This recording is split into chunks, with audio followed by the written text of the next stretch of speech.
Hello everyone, welcome to my channel. दोस्तों, मेरे channel में आप लोगों का बहुत बहुत स्वागत है। और दोस्तों, आज मैं आप लोगों के साथ शेयर करूंगी गार्डन के बारे में कुछ ऐसे टिप्स जिन्हें करने से आपके गार्डन में फूल फल की पैदावार तो दुगनी होगी ही और पौधों की ग्रोथ भी दुगनी तेज़ी से बढ़ेगी। तो चलिए वीडियो स्टार्ट करते हैं। दोस्तों, हम गार्डनर जो है मानसून आने का इंतज़ार बड़ी बेसब्री से करते हैं, क्योंकि मानसून जो है एक अमर बेला होती है। क्योंकि ये हमारे पौधों में एक नई जान तो देता ही है, उसके साथ साथ हमारी मिट्टी को भी कई ऐसी एंटीबायोटिक तत्व भी प्रदान करता है जिससे हमारे बेजान पौधों में भी जान आ जाती है। और हम कैसे भी पौधों की कटिंग लगा लें, चाहे वो फूल के हों, फल के हों या फिर शो प्लांट हों, तो वो 100% नहीं तो 70-80% तो लग ही जाते हैं। तो दोस्तों, ये तो रहे मानसून के फ़ायदे। लेकिन जब मानसून जाने लगता है तो बहुत सारी ऐसी चीज़ें भी छोड़ जाता है जिसकी वजह से हमारे गार्डन को नुकसान भी हो सकता है। इसलिए ऐसी बहुत से काम हैं और बहुत सी चीज़ें भी हैं जो मानसून के जाने के बाद हमें ज़रूर कर लेना चाहिए, जिससे हमारे गार्डन में किसी तरह से कोई परेशानी ना आए। तो दोस्तों, अभी जो बारिश बहुत ज़ोरों से हो चुकी हैं और अब तो बारिश रुक भी गई हैं, तो हम क्या करेंगे, सबसे पहले जिन पौधों से यानी वो मिर्च के हों, मेरे पास अभी जो लगे हैं मैं उन्हीं के बारे में आप लोगों से बात करूँगी। जैसे मिर्च के हों या बैंगन के हों या फिर आपकी बरबटी, मतलब ये फली लॉन्ग बीन्स के हों, तो इन सब में से हम अभी फ्रूटिंग ले चुके हैं। आप देखिए, जैसे कि मेरा ये मिर्च का पेड़ है, इसमें अब फ्लावरिंग नहीं हो रही है और मिर्च भी अब लास्ट ही हैं, तो मैं इन सबको हार्वेस्ट कर लूँगी।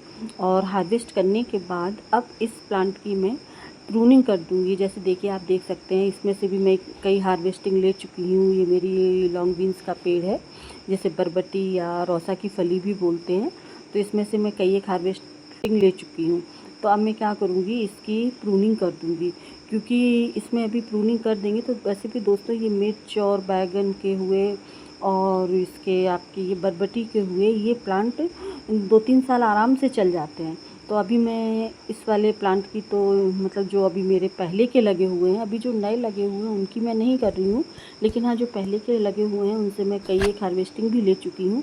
तो मैं उनकी अभी हार्ड प्रूनिंग ही करूँगी, क्योंकि मैं प्रूनिंग तो कई बार कर देती हूँ बीच बीच में, उससे हार्वेस्टिंग अच्छी मिलती है। लेकिन अब मैं हार्ड प्रूनिंग कर दूँगी, जो भी इसके बेजान पत्ते हैं और सूखी डंडियाँ हैं, जैसा जो भी है, मैं इन सब की अभी हार्ड प्रूनिंग कर दूँगी। और दोस्तों, इसके आगे हमें क्या करना है, मैं सारा कुछ वीडियो में आप लोगों को बताऊंगी, तो प्लीज़ वीडियो आप लोग लास्ट तक देखिएगा। दोस्तों, फिर जब हम इसकी आगे केयर करेंगे तो उसके बाद फिर से हमें इसी पौधे में फ्रूटिंग भी मिलेगी और इसकी ग्रोथ भी अच्छी होगी। तो बस इस तरह से मैं जिस तरह करती हूँ और मुझे 100% रिज़ल्ट मिलते हैं, वही मैं आप लोगों के साथ शेयर कर रही हूँ। अब देखिए, यहाँ पर दोस्तों ये लगे हैं मेरे बैगन के पेड़, और ये मैंने अभी ही लगाए थे, ये तो नए हैं। इसमें से हालांकि मैं एक बार एक हार्वेस्टिंग ले चुकी हूँ। तो दोस्तों, आपको क्या करना है, ये अपने ग्रो बैग में जो भी अननेसेसरी पेड़ पौधे पत्ते जो भी पड़े हों तो उनको भी हटा दें। और कोशिश यही करें कि अपने पौधों की जो डंडियां हैं इनको बिल्कुल खाली रखें, इनमें कोई भी पत्ते वगैरह नहीं छोड़ें और पीले पत्ते वगैरह भी सब हटा दें, क्योंकि अगर इसमें पत्ते लगे रहेंगे और वो ज़मीन में टच करेंगे तो उससे फंगस वगैरह लगने का डर रहता है, और मिट्टी के संपर्क में रहने से पेड़ों में भी कीड़े पतीड़ों का डर हो जाता है। अब दोस्तों, दूसरा काम हमें क्या करना है, अपने अभी इस समय क्या है, बारिशें हुई हैं, तो अपने सभी ग्रो बैग और गमलों की मिट्टी को खोल देना है। जैसे किसानों की भाषा में किसान बोलते हैं कि ज़मीन को खोल दो, तो उस तरह से हमें भी अपने गमलों में काम कर मतलब गुड़ाई करनी है। और देखिए, मेरा ग्रो बैग है, इसमें जो अननेसेसरी ये पौधे लगे थे, ये लौकी की बेल थी, सूख चुकी है, उसको भी मैंने हटा दी है। और अपने ग्रो बैग की अब मैं गुड़ाई कर रही हूँ, और हमें मोटी मोटी गुड़ाई करना है।